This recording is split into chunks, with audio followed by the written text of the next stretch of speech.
Wait lang ha. Lower back pain. Huwag mong titigasan yung katawan mo, relax lang.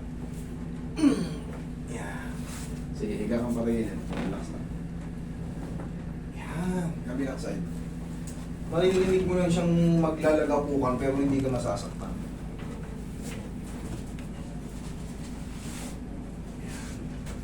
Relax lang. Kung lalabanan ha. Yan. Okay na pa. Instruction. Kaya pala eh. Sa pagbubuhat talaga puwersado kasi kaya hindi nakakagaling si sir. Siyempre, napahinga. Eh dahil nga construction ang trabaho, eh siyempre mahirap talaga ang trabaho ng construction.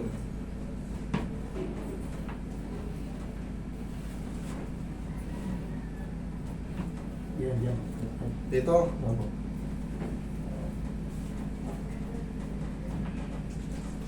mga kang bandage mo eh. Ayaw, Carl. Sa nature ng work ni sir. Siyempre, ang nature ng work niya, mabigatan, construction. Skilled na ba si sir? Hindi naman. O ano ba expertise nyo? Wala naman po eh. Electrical? Opo, electrical, plumbing. Wala ron ka pala eh. Maraming ano pala to si Bossing. Ender. Ngayon, kasi siyempre si Bossing, 4 na taon na raw masakit yung balakang niya eh. Ngayon, nabago.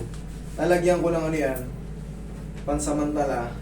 Pero, pagdating ng ano, mga yun, so, pag nasa inyo na kayo, maglagay kayo ng ano, para makarecover ka, para makabalik ka sa dating ano. Tapos, 4 to 5 days, mas best feeling pa yan. Mamaya maganda rin naman pakiramdam mo.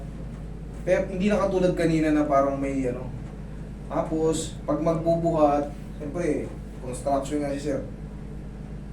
Itulong mo to. Itulong mo yung legs. Okay? Huwag kayong magbubuhat ng parang alanganin. Tapos, siyempre, laking tulong niyang pau. Yung pau liniment, ang laking tulong yan. Para yung mga spasm, yung mga tumitigas sa muscle nyo, parang pag humihinga kayo, parang may iinipit. Subukan nyo. Thank me later. Aplusin nyo ng pau. Yan ang pau yung inano namin sa'yo. O, tayo kang bilis, tapos lakad. O, lakad. Obserbahan mo yan. Ano mas maganda ngayon? So, okay po yun. Okay na. Okay, sige, upo ka ulit sir. Meron ako ibibilin sa'yo. Tandaan mo, pag sa pagbubuhat ha, ito, madalas ko na itong minumuestra sa inyo. Pag galing kayo sa lower back pain, katulad niya, 4 na taon ka na. Once na bumuhat ka kasi dyan, yan na naman. Yan. Okay? Tayo ka. O, sige, upo. Ay, tayo. O, lakad ka. Tingnan mo ngayon. O, ano mas maganda ngayon? Ano mas